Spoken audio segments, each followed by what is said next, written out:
इस लड़की की ऐसी शक्ल देख के उससे कोई भी लड़का शादी करना नहीं चाहता है, क्योंकि वह हरदम अपने चेहरे पर एक चश्मा और तिलक लगाकर रहती थी, जिसके कारण से उसे वहाँ के सभी लड़के और लड़कियां आंटी कह के बुलाते थे। एक दिन उसके पापा बोलते हैं, कल तुम्हें एक लड़के वाले देखने आ रहे हैं, उनके सामने अच्छे से पेश आना, हम लोग सिर्फ 2 दिन के लिए हैदराबाद जा रहे हैं। अगले दिन उसे देखने के लिए 2 लड़के आते हैं, जिनमें से एक खुद ही उसकी छोटी बहन का बॉयफ्रेंड होता है। अब लड़का उसे अच्छे से देखता है और फिर थोड़ी मोड़ी बात करके वहाँ से चला जाता है, लेकिन गलती से वह अपना फोन वहीं पर भूल गया था। इसीलिए जब लड़की उसे उसका फोन लौटाने जाती है, तभी वह देखती है कि लड़का बोल रहा था, यार जो चिकनी है उसे तू ले जा रहा है और उस भूती अम्मा को मेरे गले बांध रहा है, मैं तो हरगिज़ उस भूती अम्मा से शादी नहीं कर सकता। ये सुन के उस लड़की को काफी ज्यादा बुरा लगता है, लेकिन जब वो रोते हुए घर आती है, तभी वो देखती है कि उसकी छोटी बहन बैठकर रो रही थी। लड़की उससे पूछती है क्या हुआ, तब वो बताती है, तुम्हारी वजह से मेरी भी शादी नहीं हो रही है, कहीं तुम किसी के साथ भाग क्यों नहीं जाती। वो सॉरी, किसी को यह भूती अम्मा पसंद भी तो आनी चाहिए ना। अब मैं खुद ही संजय के साथ भाग जाती हूँ, और जल्दी जल्दी से अपने कपड़े पैक करने लगती है, जिसके बाद वो लड़की उसे प्रॉमिस करती है कि उसकी शादी वो खुद कराएगी, बस वो ऐसा कदम ना उठाए। ये लड़की इस लिफ्ट के अंदर बैठ के रो रही थी, तभी अचानक से उस लिफ्ट के अंदर एक लड़का आता है। लड़की उसे देखते ही तुरंत अपना डॉगी वाला हेलमेट पहन लेती है, लेकिन जब लिफ्ट लॉक होके ऊपर जा रहा था, तभी अचानक से वह बीच रास्ते में ही खराब हो जाता है, जिसके कारण से उन्हें काफी ज्यादा गर्मी होने लगती है। इसीलिए लड़का अपना शॉर्ट खोल के उस लड़की को भी वो ड्रेस उतार देने के लिए बोलता है, लेकिन लड़की काफी शर्मा रही थी, इसीलिए वह उसे नहीं उतारती। अब लड़का दोबारा से अपनी पेंट उतारने लगता है, जिसके बाद वह लड़की तुरंत अपना हेलमेट उतार के बोलती है, प्लीज तुम अपना पेंट उतारना बंद करो। लेकिन लड़का को जैसे ही पता चलता है कि वह एक लड़की है, तो वो तुरंत अपना सारा कपड़ा पहन के उससे माफी मांगता है। लेकिन अब लड़की को उस ड्रेस की वजह से काफी ज्यादा गर्मी लग रही थी, इसलिए वो उस ड्रेस को लड़के से खोलने के लिए बोलती है। लेकिन जब लड़का उस लड़की की ड्रेस को खोल रहा था, तभी अचानक से वह लिफ्ट ठीक हो जाती है। अब लड़की तुरंत वहाँ से भाग के एक लाइब्रेरी में आती है और वहाँ पर उस कपड़े को उतार देती है। तभी पीछे से वह लड़का उस लड़की का डॉग वाला सर लेके आता है और बोलता है, क्या आप मुझे कोई बुक दे सकती हैं? लड़की बोलती है, कैसा बुक चाहिए? लड़का, अगर कोई इंसान 8 साल बाद जेल से बाहर निकल कर आए तो उसे कौन सी बुक पढ़नी चाहिए? लड़की बोलती है ठीक है, और उसे एक बुक लिया कर देती है।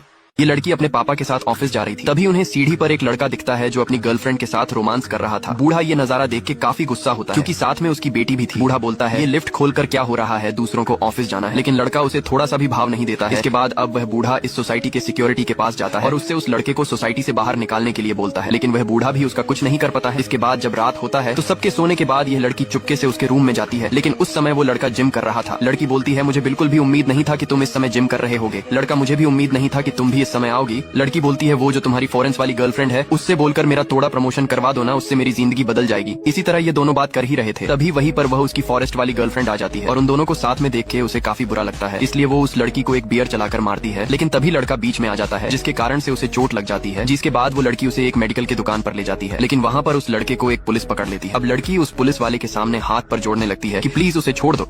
ये लड़की आधी रात को इस लड़के को हॉस्पिटल से उसके घर ले आती है और उससे बोलती है, मैं जा रही हूँ। लड़का बोलता है ठीक है जाओ, और जाकर सो जाता है। पर तभी लड़की देखती है कि उस लड़के का दवाई उसके ही पास था, इसीलिए वो उसे लौटाने जाती है, लेकिन लड़का तब तक सो गया था। लड़की उसे बताने लगती है कि कौन सी दवाई उसे कब खाना है, पर यही सब यह चौकीदार छुप के देख लेता है और फिर बाहर जाकर उन दोनों के बारे में गलत गलत बातें फैलाने लगता है। जब सुबह उस लड़की के पापा हैदराबाद से आए तो सोसाइटी के सामने इतनी भीड़ देखकर वो उनसे पूछने गए क्या हो रहा है। तभी ये चौकीदार बताता है, आपकी बेटी उस 6 फूटे के साथ रात भर ऊपर नीचे हो रही थी। बूढ़ा ये सुन के काफी गुस्सा होता है, तो चौकीदार उन सबको दिखाने के लिए ले आता है। इधर ये लड़की देखती है कि उस लड़के के पीठ से काफी ज्यादा खून बह रहा था, इसलिए वह उसे थोड़ा चिपक के उसका इलाज कर रही थी, और उसी समय पर चौकीदार उन सबको लेकर वहाँ पर पहुँच जाता है। लड़की अपने पापा को देखते ही तुरंत वहाँ से हट जाती है। अब बूढ़ा काफी गुस्से में आकर उसे एक थप्पड़ मारता है। लड़की बोलती है, पापा मैंने कुछ गलत नहीं किया है, घर चलो मैं आपको सब बताती हूँ। पर तभी ये आदमी बीच में बोलता है, इस उम्र में बच्चों से गलतियाँ हो जाती हैं, कुछ गलतियाँ माफ नहीं किया जाता, ये सिर्फ किताबों में ही लिखा होता है, लेकिन यह अपनी बेटी है तो इसे समझा बुझाकर घर ले जाओ। ये सुनकर उस आदमी की आंखों में आंसू आ जाता है, क्योंकि वह सब उसके मजे ले रहे थे। बूढ़ा गुस्से में आके उसकी माँ के पास कॉल करके बोलता है, श्राद्ध करने का प्रक्रिया शुरू करो, तेरी बेटी मर गई। और उनसे बोलता है, कुछ गलतियां माफ नहीं किया जाता, सुन लिया आप लोगों ने, कल पिंडदान पर भोजन करने जरूर आइएगा। चौकीदार, तुम भी। अब लड़की उस लड़के से सॉरी बोलती है। लड़का बोलता है, तुम क्यों सॉरी बोल रही हो? लड़की ऐसे ही, और वहाँ से जाने लगती है। लड़का बोलता है, कहाँ जा रही हो? लड़की, ऑफिस। लेकिन जब वो एक बस में थी, तभी उसकी माँ उसके पास कॉल करके पूछती है, तू रात को उस लड़के के रूम में क्या कर रही थी?